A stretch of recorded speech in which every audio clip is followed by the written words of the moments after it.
Los hijos del divorcio. Estamos con Claudia Cáceres, jefa del Departamento de Psicología de la Maison de Santé. Claudia, bienvenida al programa. Gracias, muchas gracias por la invitación.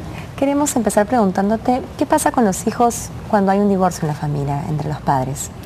Bueno, para empezar, un divorcio es la disolución del vínculo matrimonial, más no el vínculo parental. Es decir, siempre se va a mantener una estructura familiar, ¿no? Entonces, depende de los mecanismos que tengan los padres para poder resolver este evento estresante, porque realmente algunos padres lo toman como un trauma. Eso va a permitir que este niño o estos niños, los hijos que están dentro de esta estructura familiar, puedan salir de esta situación, ¿no? Entonces, también depende mucho de las edades que les toca vivir a estos niños. Es diferente un niño que sus padres se separan y tienen 3 años, 4 años, 5 años, 6 años, que un adolescente. Entonces están en etapas diferentes.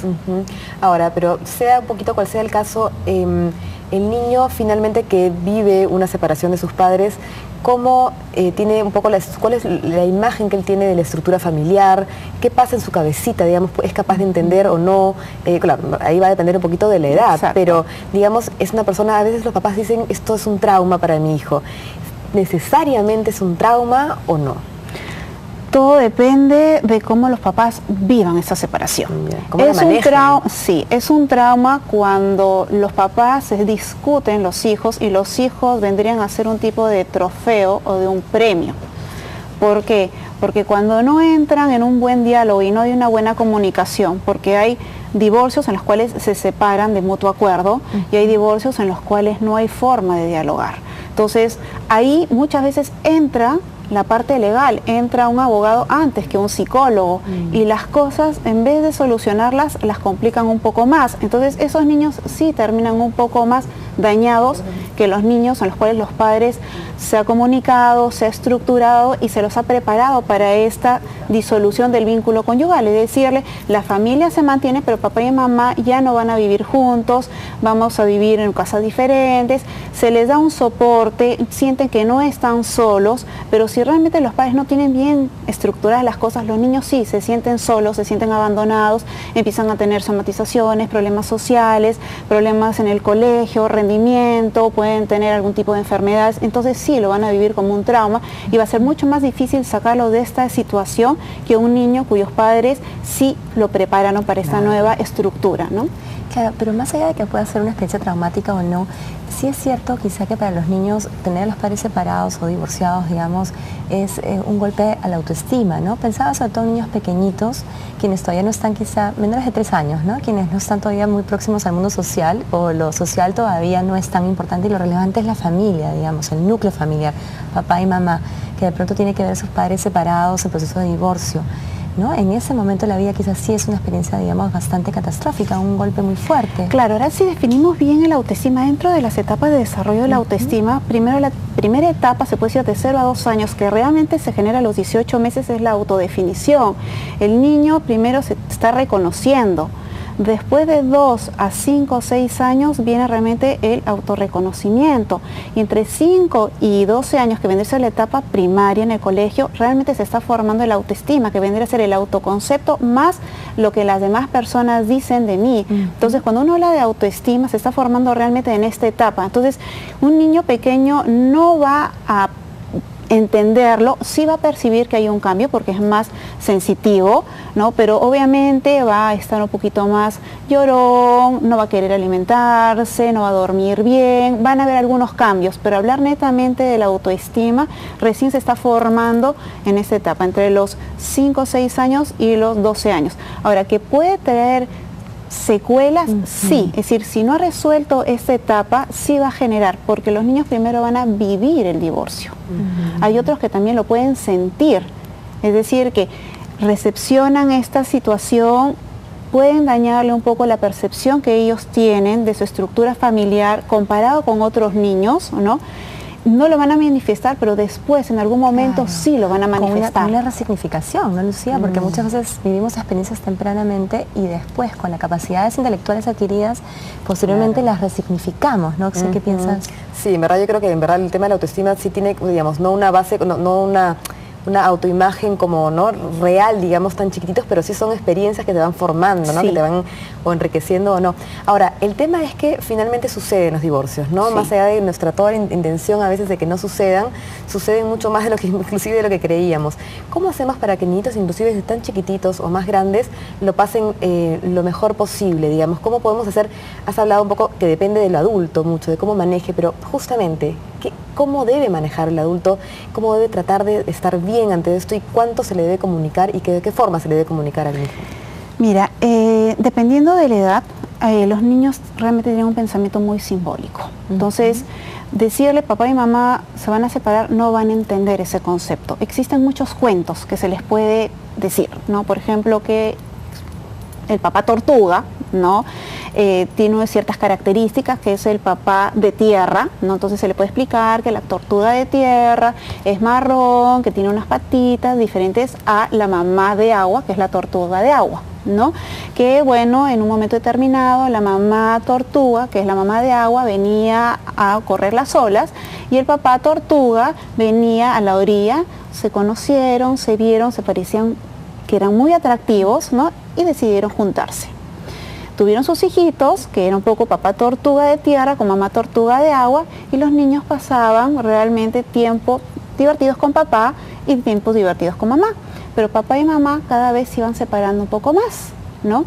Entonces ellos, bueno, se dieron cuenta que esta separación, que no se podían entender muy bien, y fueron a hablar con el búho, ¿no? El búho sabio, ¿no? Y les explicó que eran dos tortugas, pero tenían dos ambientes diferentes.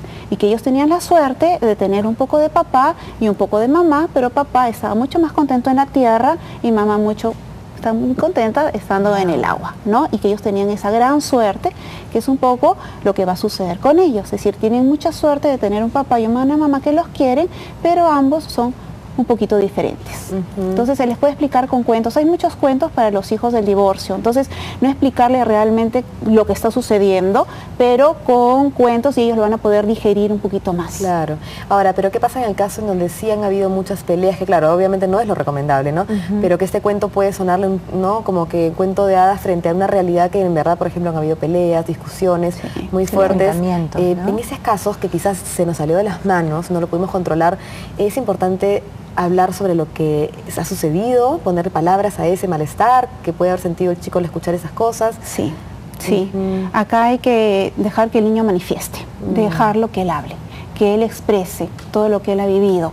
Y cuando él haga su catarsis, es decir, no lo va a hacer como un adulto que va a hablar y se lo va a poder estructurar, ¿no?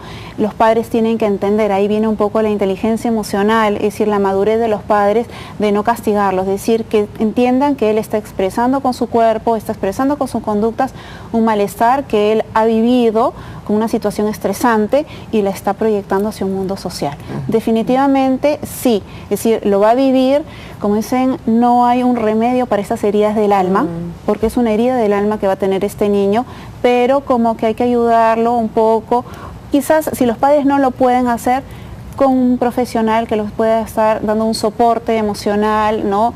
Una vez o dos veces a la semana para poderle estructurar este nuevo mundo y que tenga un espacio para él o para ella, ¿no? Desde tu experiencia un poquito, digamos, si por ejemplo sucede el divorcio y de pronto uno tiene que reorganizarse, ¿no? Un poco estructurar, las rutinas tienen que reorganizarse, las visitas, este tipo de cosas. ¿Qué es lo más recomendable? ¿Que el padre visite regularmente sin un horario y que inclusive hagan planes todavía familiares a pesar de que no vive en casa? ¿Qué es lo recomendable ahí? Bueno, depende la edad, ¿no? Si es un niño pequeño, sí sería recomendable que todavía se mantenga esa estructura familiar de papá, mamá y los hijos, ¿no?